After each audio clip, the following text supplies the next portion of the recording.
मुनकिर नकीर। बिस्मिल्लाहिर्रहमानिर्रहीम।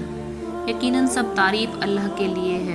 हम उसी की तारीफ़ बयान करते हैं, उसी से मदद के तलबगार हैं, और मैं गवाही देती हूँ कि अल्लाह के सिवा कोई भी माबूद बरहक नहीं। नाज़रीन, मौत एक ऐसी हकीकत है जिससे हर एक इंसान को रूबरू होना है। कुल्लू नफ्सिन ज़ाइक़तुल मौत। हर इंसान को मौत का जायका चखना है, और मरने के बाद हर एक इंसान को कब्र में जाना है। कब्र इंसान की आखिरी मंजिल है और आखिरत की मंजिलों में से पहली मंजिल है। नाज़रीन, आज हम आपको बताएंगे कि जब इंसान कब्र में दफन होता है तो अल्लाह ताला की तरफ से 2 फरिश्ते भेजे जाते हैं जिनको मुनकिर नकीर कहा जाता है। ये फरिश्ते कौन हैं और ये कब्र में दाखिल होने के बाद क्या सवालात करते हैं और इनकी शक्ल और सूरत कैसी है, ये इंसान से किस किस्म के सवालात पूछते हैं।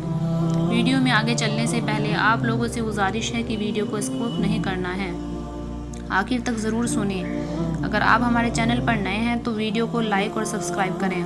नाजरीन, जब मैयत को कब्र में दफनाया जाता है और लोग वापस होते हैं तो उनके कदमों की आहट मैयत को सुनाई देती है, और फिर उसके पास 2 फरिश्ते मुनकिर नकीर आते हैं और उससे सवालात करते हैं कि तुम्हारा रब कौन है, तुम्हारा दीन क्या है, तुम्हारा नबी कौन है। अगर मुसलमान है तो जवाब सही देता है, और अगर काफिर है तो जवाब में यही कहता है, मैं नहीं जानता।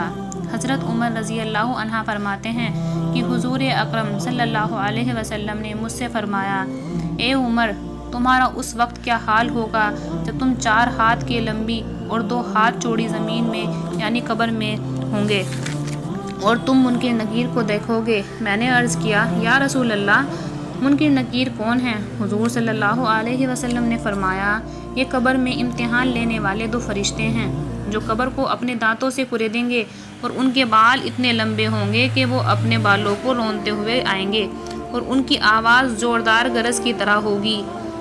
उन दोनों के पास बड़ा हथौड़ा होगा जो इतना भारी होगा कि सारे ज़मीन के इंसान उस हथौड़े को ना उठा सकेंगे।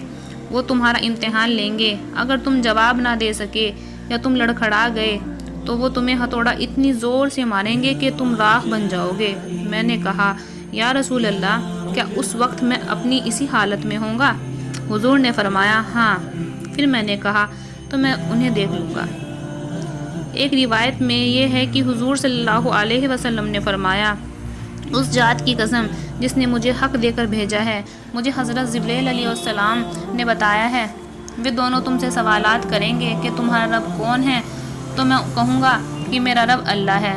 तुम बताओ तुम्हारा रब कौन है? मेरा हुजूर नबी है। तुम बताओ तुम्हारा हुजूर कौन है? और इस्लाम मेरा दीन है। तुम बताओ तुम दोनों का दीन क्या है? इस पर वो दोनों कहेंगे, देखो क्या अजीब बात है, हमें पता ही नहीं चल रहा है, हमें तुम्हारे पास भेजा गया है या तुम्हें हमारे पास भेजा गया है। अल्हम्दुलिल्लाह। अब्दुल वाहिदुल मुक़द्दिसी फ़ी किताबुल तक़सीम। मुनकिर नकीर के मुताबिक एक और रिवायत है कि हज़रत अबू हुरैरा रज़ी अल्लाह कहते हैं कि एक जनाजे में हम नबी के साथ थे। जब हम उसकी तफशीस से फारिग हुए और लोग वापस जाने लगे तो आप सल्लल्लाहु अलैहि वसल्लम ने इरशाद फरमाया, अभी तुम्हारे वापस पलटने पर तुम्हारे जूतों की आवाज़ सुनेगा। इसके पास मुनकिर नकीर आएंगे जिनकी आंखें तांबे के देगचे के बराबर हैं, इनके दांत गाय के सींग की तरह है और उनकी आवाज़ बिजली की तरह गरजदार है। वो दोनों इसको उठाएंगे और पूछेंगे, तुम किसकी इबादत करते थे? तुम्हारा नबी कौन था? वो कहता है, मेरा रब अल्लाह है और मेरा नबी हुजूर है। वो दोनों कहते हैं, तुम्हें कैसे मालूम हुआ? वो कहता है, मैंने अल्लाह की किताब में पढ़ा है, उस पर ईमान लाया हूँ और उसकी तस्दीक की है। फिर अल्लाह की तरफ से एक आवाज़ लगाने वाला आवाज़ लगाएगा कि मेरे बंदे ने सच कहा, बस उसके लिए जन्नत का बिस्तर बिछा दो और उसके लिए जन्नत में एक दरवाज़ा खोल दो और उसे जन्नत के कपड़े पहना दो। फरमाया कि जन्नत की खुशबू और हवा उसके पास आती है और कब्र क़यामत तक खुशेदा कर दी जाती है।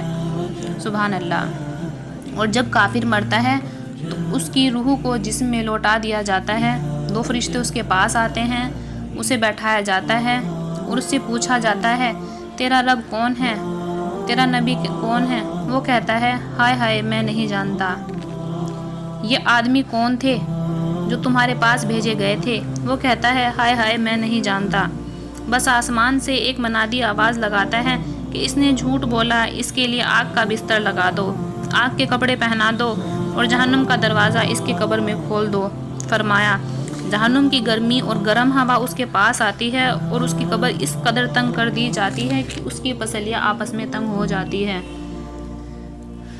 جریر کے حدیث میں اضافہ ہے کہ پھر اس پر اندھا بہرا فرشتہ، یعنی جو کسی کی دریافت نہیں سنتا، مقرر کر دیا جاتا ہے، اور اس کے پاس لوہے کا ایک ایسا برج ہوتا ہے کہ اگر اسے پہاڑ پر مار دیا جائے تو پہاڑ ریزہ ریزہ ہو جائے۔ فرمایا کہ وہ برج اس مردے پر مارتا ہے، اس کی مار کی آواز مشرق سے مغرب تک ہر چیز سنتی ہے سوائے جن و انس کے، اور مردہ بھی مٹی ہو جاتا ہے۔ پھر اس پر روح دوبارہ ڈالی جاتی ہے۔ اللہ تعالی ہم سب کو اپنے حفظ و امان میں رکھے، آمین۔